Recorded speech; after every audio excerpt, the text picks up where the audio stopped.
The sun was just beginning to set over the small town of Brooksville, painting the sky in shades of orange and purple.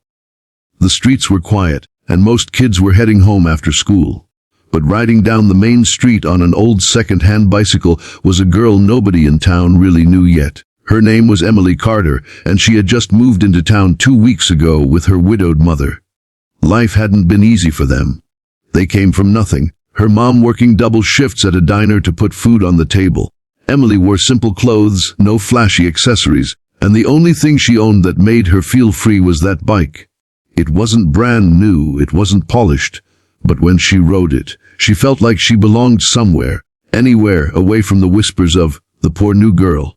But Brooksville wasn't as quiet and kind as it looked from the outside. Among its students was Jason Miller, the son of one of the richest businessmen in the city. Jason had grown up spoiled, arrogant, and untouchable.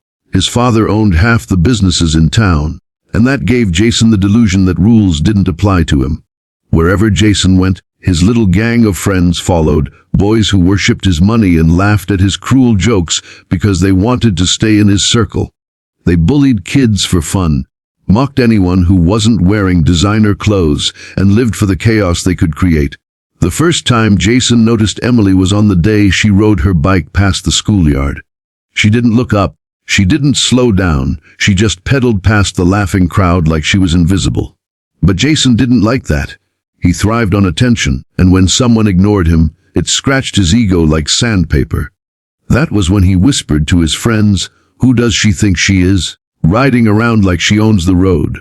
Let's show her who really runs this place." That afternoon, as Emily rode home from school, Jason and his crew were waiting at the corner near the old bridge. The place was quiet, hidden from traffic, and perfect for the kind of lesson Jason liked to teach. Emily pedaled faster when she saw them in the distance, her instincts telling her something was wrong. But before she could steer away, Jason stepped right in front of her bike with a smirk that made her stomach twist. Well, Jason drawled, his expensive jacket swaying in the breeze. "Look who's here, the charity case of Brooksville." His friends laughed like a rehearsed choir, their voices echoing in the empty street. Emily gripped her handlebars tighter, her throat dry. She didn't say anything, she never did. Keeping her head down was her only defense. But Jason wasn't about to let her slip away so easily.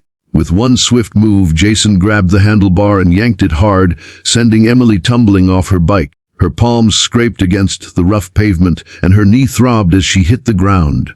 The laughter around her grew louder, sharper, cutting into her ears like blades. Jason leaned down, his face close to hers, his cologne stinging her nose. "Didn't anyone teach you to respect your betters?" he sneered, his perfect white teeth flashing in arrogance. "This is my town, my streets, and you don't just ride through here like you own it." Emily's eyes burned, not from the pain of her scraped skin, but from the humiliation that was boiling inside her. She had endured whispers in the hallway, cruel stares in the cafeteria, and even girls snickering at her old shoes. But this was different. Jason had crossed a line, and for the first time since she arrived in Brooksville, Emily felt something awaken inside her. It wasn't fear, it was fire. Jason reached for her bike, kicking its frame like it was trash. "What's this piece of junk even worth?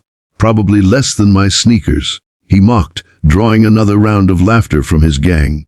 Emily's chest rose and fell quickly, her breathing uneven. She pushed herself up, wiping the blood from her palm on her jeans, and looked straight into Jason's eyes. Something about her gaze made his laughter falter for a split second. It wasn't the look of a helpless girl anymore. It was the look of someone who had been pushed too far. Emily's lips curled into the faintest smirk, and she whispered, "You made a mistake." Oh, Jason chuckled nervously, trying to mask the unease that crept into his chest. "What did you say to me?" he barked. His friends stepped closer, eager to see the show. Emily didn't answer. Instead, in one swift motion, she swung her leg up with a speed and precision that none of them expected. Her foot connected squarely with Jason's jaw, the sound of impact echoing through the empty street. His head snapped back violently, and a sharp crack followed, the unmistakable sound of teeth breaking. Jason stumbled backward, clutching his mouth as blood and shattered enamel spilled between his fingers. For a moment, time froze. His friends stared in horror, their laughter silenced. The mighty Jason Miller, The boy who ruled the school, the boy who thought he was untouchable, was on his knees, groaning in pain, his teeth broken by the very girl he had tried to humiliate. Emily stood tall, her chest heaving, her scraped palms clenched into fists. She didn't flinch, didn't apologize, didn't run. She looked down at Jason, who was whimpering through the blood, and said with quiet fury, "Don't ever touch me again." Then she picked up her bike, her movements calm and steady, as if the weight of years of silent suffering had just been lifted. Without another word, she rode off into the fading sunset, leaving Jason and his friends in stunned silence. That night, the whole town would hear about it. Whispers would spread in hallways, text messages would fly across phones, and by the next morning, everyone would know that the poor new girl had done what nobody else dared. She had knocked Jason Miller to the ground and shattered his pride, along with his teeth. But Emily didn't care about the gossip. For her, it wasn't about glory or revenge. It was about finally standing up, about proving to herself that she wasn't weak, that she wouldn't let anyone treat her like dirt again. And deep down, she knew this was just the beginning. Jason wasn't the type to let things go. He would come back for her, angrier than ever, and the battle between them had only just begun.